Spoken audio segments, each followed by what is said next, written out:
Assalamualaikum warahmatullahi wabarakatuh. Berjumpa lagi dengan saya, Ferry Nurdiansyah, pada demonstrasi kontekstual modul 3.2, Pemimpin dalam Pengelolaan Sumber Daya, calon guru penggerak Angkatan 7 kelas 57 Kabupaten Kediri. Perkenalkan, fasilitator Bapak Fasilitator, yaitu Bapak Teguh Supriyadi dengan pengajar praktik Ibu Eka Nova Margariana, dan saya sendiri, Ferry Nurdiansyah. Tujuan pembelajaran khusus pada demonstrasi kontekstual modul 3.2 yang pertama, CGP dapat menganalisis tentang visi dan prakasa perubahan dari tayangan video praktik baik yang ada. Kedua, CGP dapat mengidentifikasi kegiatan-kegiatan yang berhubungan dengan masing-masing tahapan bagja dari tayangan video. Ketiga, CGP dapat mengidentifikasi peran pemimpin pembelajaran dari tayangan video. Dan yang terakhir, CGP dapat menganalisis modal utama apa saja yang dimanfaatkan dari contoh video praktek baik ini. Berikut ini hasil analisis tayangan video pada modul 3.2. Pertama, menurut saya, visi sekolah tempat guru tersebut mengabdi adalah terwujudnya kompetensi lulusan yang berkarakter, kompeten, dan lingkungan yang aman, sejuk, rindang, dan indah, atau bisa disingkat ASRI. Lalu, prakarsa perubahan yang diusulkan adalah mewujudkan kelas yang nyaman dan menyenangkan untuk belajar. Berikutnya, pertanyaan utama dari kegiatan yang dilakukan oleh guru dalam tayangan video tersebut adalah bagaimana cara mewujudkan kelas yang nyaman dan menyenangkan untuk belajar. Kemudian, kegiatan atau tindakan guru kita kaitkan dengan tahapan pada bagja. Tahapan bagja yang pertama, buat pertanyaan. Yang pertama, melakukan kolaborasi dengan rekan sejawat dalam rangka mewujudkan ide atau gagasan yang menjadi prakarsa perubahan yang akan dilaksanakan selanjutnya. Langkah kedua, melakukan brainstorming atau jejak pendapat dengan peserta didik dalam rangka menumbuhkan semangat belajar. Ketiga, melakukan penelaahan berkaitan dengan kelas yang ideal dengan kriteria yang nyaman dan menyenangkan serta mempunyai dampak yang berakibat semangat. Keempat, menanyakan hal apa saja yang menjadi penyemangat dalam belajar. Pada tahapan bagja yang kedua, yaitu ambil pelajaran. Langkah pertama, guru memfasilitasi peserta didik untuk melaksanakan studi banding atau studi tiru secara berkelompok ke kelas lain dalam satu sekolah. Kemudian, guru memfasilitasi peserta didik untuk mengemukakan pendapat tentang hal yang positif yang mereka temukan. Ketiga, menggali informasi dari peserta didik seperti apa hal yang menyebabkan semangat dalam belajar. Keempat, guru mencari kelas yang sesuai dengan impian peserta didik. Kelima, melakukan perbandingan antara kelas yang satu dengan kelas yang lainnya. Kemudian, pada tahap gali impian, langkah yang pertama, guru meminta peserta didik membayangkan kelas impian mereka yang akan diwujudkan suatu saat nanti. Guru meminta menggambarkan kelas impian mereka seperti apa. Ketiga, guru memberikan kesempatan kepada peserta didik untuk memberikan gagasan atau ide terkait dengan kelas yang ideal secara berkelompok.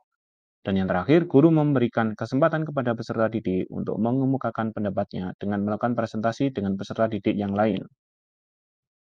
Lalu, pada jabarkan rencana, langkah yang pertama, guru memberikan kesempatan kepada peserta didik terkait rencana aksi dalam mewujudkan proyek kelas yang nyaman dan menyenangkan dalam adanya deadline waktu pelaksanaannya. Kedua, guru membentuk peserta didik menjadi beberapa kelompok. Kemudian, murid dalam berkelompok diberikan kesempatan berkontribusi untuk menentukan pembagian tugas. Kemudian yang terakhir, guru dan murid diajak berkontribusi menentukan kebutuhan apa saja dalam mewujudkan kelas impian yang dapat menjadi penyemangat belajar. Pada tahapan akhir bagja, yaitu atur eksekusi, langkah yang pertama, menentukan waktu mulai yang tepat disepakati dengan peserta didik agar bisa terwujud kelas yang nyaman dan menyenangkan.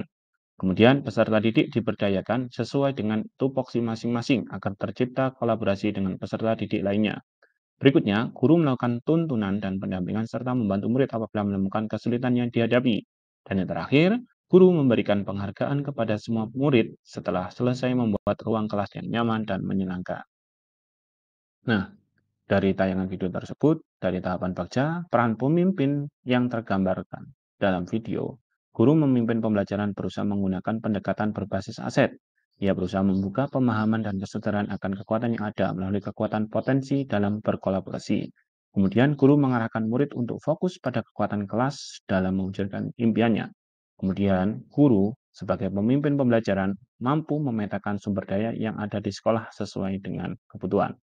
Dan berikutnya, memberdayakan kemampuan murid untuk membayangkan kelas impian dan mewujudkannya. Yang terakhir, guru mampu mewujudkan suasana kelas yang nyaman sesuai tujuan masing-masing siswa dengan bekerja secara bersama-sama atau berkolaborasi. Selanjutnya, sebagai sebuah komunitas, sekolah dapat memanfaatkan sumber daya yang dimilikinya dengan berbagai pendekatan. Salah satunya, pendekatan pengembangan komunitas berbasis aset. Dalam tayangan video tersebut, aset tersebut terbagi menjadi beberapa modal. Modal utama pemimpin pembelajaran dalam tayangan video dan pemanfaatannya antara lain, yang pertama, modal manusia, yaitu guru dan murid. Guru mampu mengarahkan, memfasilitasi, serta mewujudkan kelas impian murid yang nyaman dan menyenangkan sehingga menjadi penyemangat dalam belajar.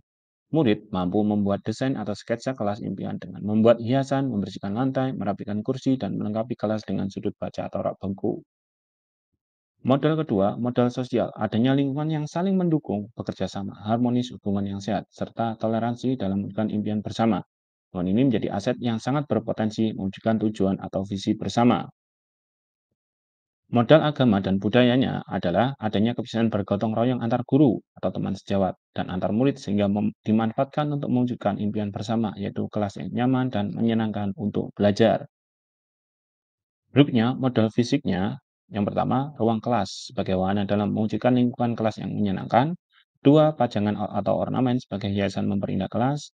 Tiga, rak buku dan buku sebagai media dalam rangka menunjang proses pembelajaran. Keempat, kursi dan meja adanya perubahan agar tidak kaku dalam melaksanakan kegiatan belajar mengajar. Lalu, modal lingkungan. Yang pertama, lingkungan kelas digunakan untuk melaksanakan kerjasama dalam perwujudan kelas yang nyaman dan menyenangkan. Kedua, lingkungan sekolah digunakan untuk memberdayakan sumber daya yang ada agar bisa memperindah lingkungan kelas. Kemudian, modal finansialnya, tersedianya peralatan dan perlengkapan seperti buku bacaan yang kemudian diletakkan di sudut baca kelas. Pemanfaatannya ialah dengan peralatan dan perlengkapan tersebut, murid di kelas dapat berkolaborasi, membersihkan kelas, menata kursi meja, dan menghias dinding.